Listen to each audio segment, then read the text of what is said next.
հրապարակում Նիկոլ Փաշինյանը որևէ գրավում չի կատարում Կաթողիկոսի հետ կապված, ավարտեցին այս արշավը, ես կարծում եմ նրանք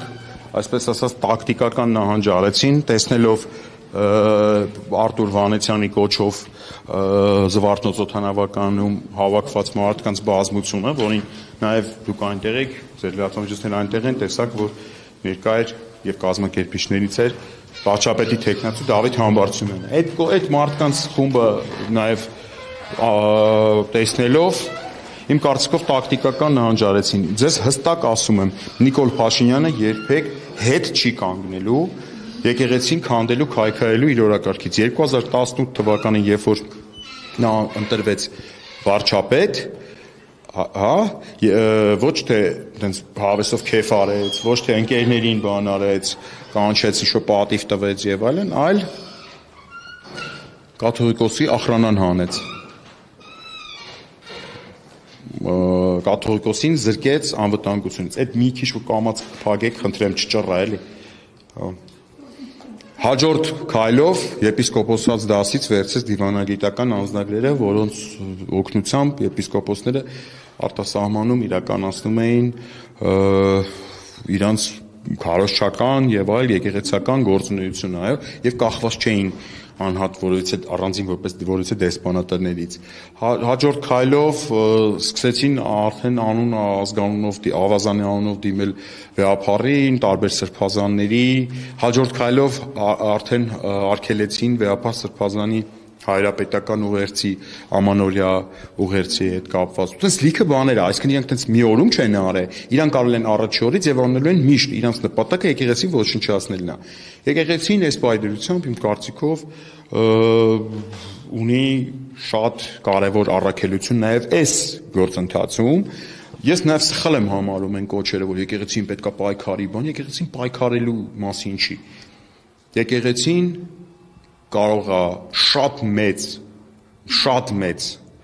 ավանդ ունենա այս չարիքի հեռացման ժամանակ, ոչ թե պայքարով, ամենայն հարգանքով դեպի Բագրատ Սրբազանը, որ եկեղեցական իր շորերով դուրս է եկել փողոց, ամենայն հարգանքով, առանց որևէ բան եմ ասում, բայց եկեղեցու ֆունկցիան ամենամեծ օգուտը, հա, կարող է լինել պայքարը օրհնելը, որովհետև եթե ես դուրս եմ եկել պայքարի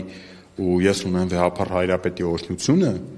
ես պատրաստ եմ 15 տարի գնամ նստեմ։ Ես պատրաստ եմ ցանկացած վտանգի առաջ կանգնեմ, որովհետև ես խնդիր չունեմ պատասելու, որ ես ճիշտ եմ, նա սխալ է, ես ունեմ վեհապար հայրապետի օրհնությունը։ Եկեղեցու օրհնությունը պայքարող մարդկանց դա ամենամեծ բանն է, որ ամենամեծ օգնությունն է, որը կարա եկեղեցին իրականացնի իր ամենամեծ ներդրումը պայքարի մեջ կարող է դա լինել։ Ես դրանից ավելի մեծ ներդրում չեմ պատկերացնում։ Ես չեմ պատկերացնում պայքարող հոգևորականների, ես չեմ պատկերացնում փշալարերը, ճաղողը անցնող քահանաների կամ եպիսկոպոսների, չէ, այդ մարդկանց ֆունկցիան չի։ Այդ օրհնությունը չկա արդեն իսկ։ Մենք միշտ ողջունել են Փաշինյանի հեռացումը, եղել է փողոցային պայքարներ մասնակցություն ունեցել։ Ես հուսով եմ, որ այս իմպիչմենտի գործընթացը որը արդեն ունի առաջնորդ դեմաս Դավիթ Համբարձումյանի կստանա վեհապար հայրապետի օրհնությունը եւ ես հուսով եմ, որ դա տեղի կունենա մոտ օրերին։ Ասենց այսքանով ուղղակի սահմանափակվեմ։ Շնորհակալություն շատ։ Եկեք, հա, ես ուղղակի շնորհակալություն հայտնեցի թեման, դրամատիկ արեցի, էլի ոնց էր։ Չէ, դե տանենք հանձնենք նախաձեռնությունը, հա, որտեղ հոտում չեմ տանել ես նախաձեռնությունը։ Ես զարմացա, ոնց պարոն Մամեջանյանը վստահեց ինձ այս նախաձեռնությունը տվեց իմ ձեռքը։ Ես իր տեղը լինեի, ինձ չէի վստահի։